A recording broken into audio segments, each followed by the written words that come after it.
I consider it a rare privilege to stand before you at the valedictory section of the Chennai International Book Fair, a space where ideas meet people, where language converse with one another, and where democracy breathes quietly through page and print. This book fair is not merely an event, it is a cultural statement. It declares without noise or aggression that books still matter, ideas still matter, and that reading remains one of the most profound acts of citizenship.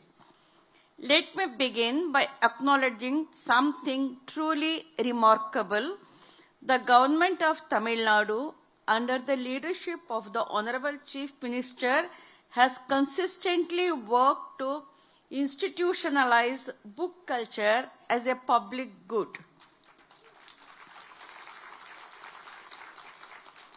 This is not a cosmetic effort, it is a deeply ideological commitment. In an age where attention is fragmented, where spectacle often replaces substance, Tamil Nadu continued to invest reading, libraries, book fairs, translations, writers, and access. This reflects a political understanding that a society that reads is a society that questions, and a society that questions cannot be easily manipulated. Here, books are not confined to elite drawing rooms. They travel to schools, villages, working class, neighborhoods, women's collectives, and first-generation learners. This is not accidental. This is the result of a long Dravidian tradition that seeks knowledge as a shared resource, not a privilege. On youth, we often hear a lament, young people no longer read. I have always found this accusation deeply unfair and intellectually lazy. What I witnessed at this book fair tells a different story.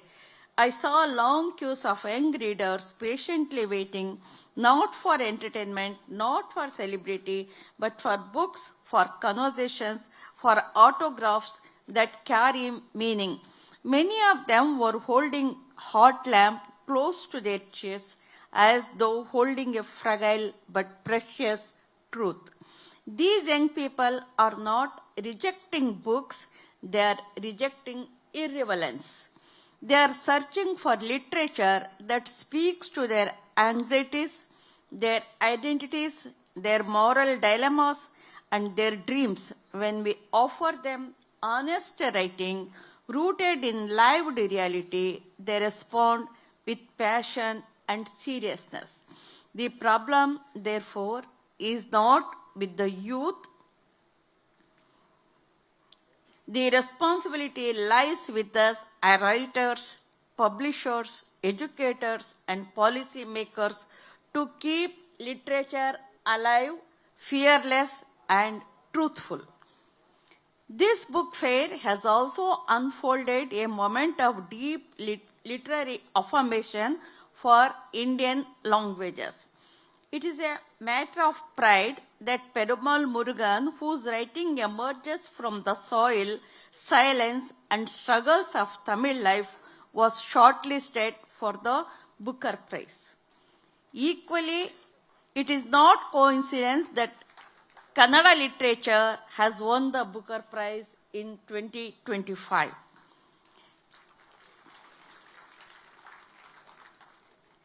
Let us be very clear. These are not isolated achievements. They are global recognition of Dravidian literary strength. Dravidian languages have never been ornamental languages. They are languages of debate, dissent, ethics, and everyday life.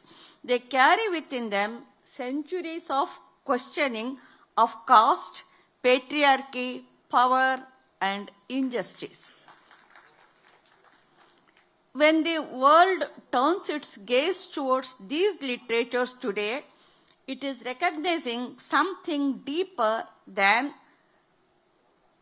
style or novelty. It is recognizing moral seriousness.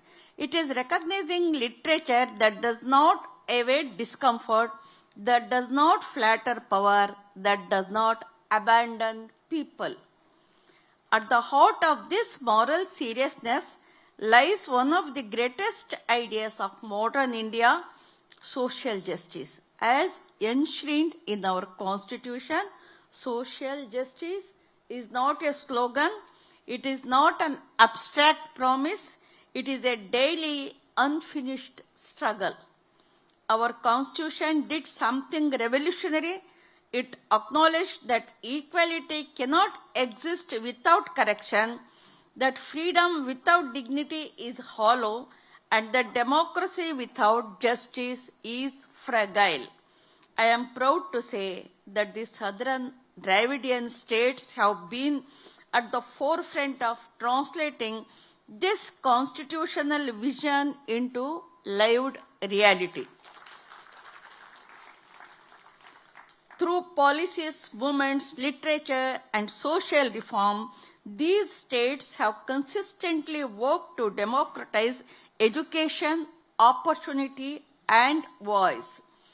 The legacy is inseparable from the towering presence of Periyar, who taught us to question inherited hierarchies, to reject blind obedience, and to place human dignity above traditions. It is how, in my younger stage, I studied Periyar and I was acquainted with Tamil Nadu and its custom and its legacy.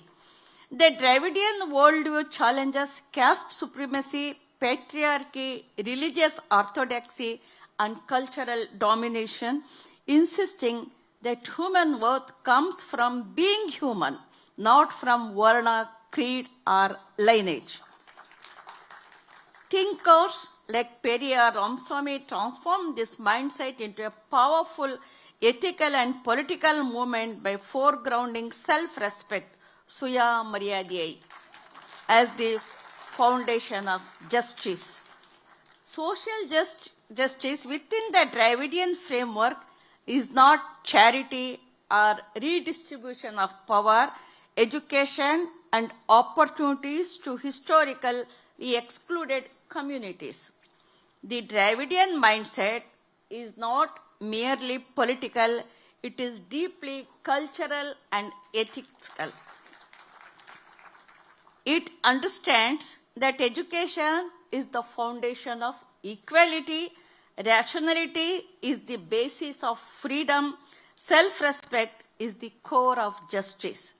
This mindset has shaped literature that stands with the oppressed, that writes from the margins, and that refuses silence in the face of cruelty. That is why Dravidian literature has always been people-centric. It does not romanticize suffering, it interrogates its causes, it does not glorify power, it exposes its violence. True literature does not entertain power, it unsettles it. It does not decorate injustice, it dismantles it. Literature that strengthens people also strengthens democracy.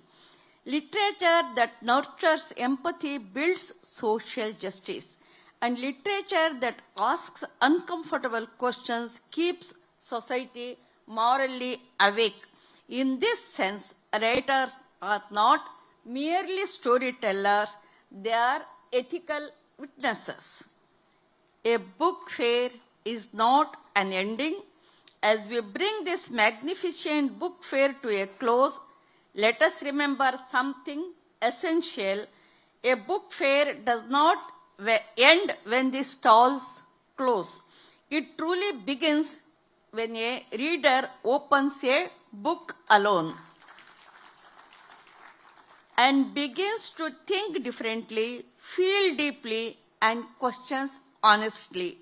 If even one book picked up here leads a reader to greater compassion, greater courage, or greater clarity, then this book fair has succeeded with gratitude and hope. I extend heartfelt gratitude to the government of Tamil Nadu, to the Honorable Chief Minister, to the organizers, publishers, translators, writers, and volunteers who made this space possible. Most importantly, I thank the readers, especially the young readers who remind us that the future of book culture is not diminishing but transforming and deepening. May Tamil Nadu continue to lead not just in literacy but in ethical imagination. May our languages continue to speak truth to power, and may books remain our most gentle yet most powerful instruments of social change. Thank you once again.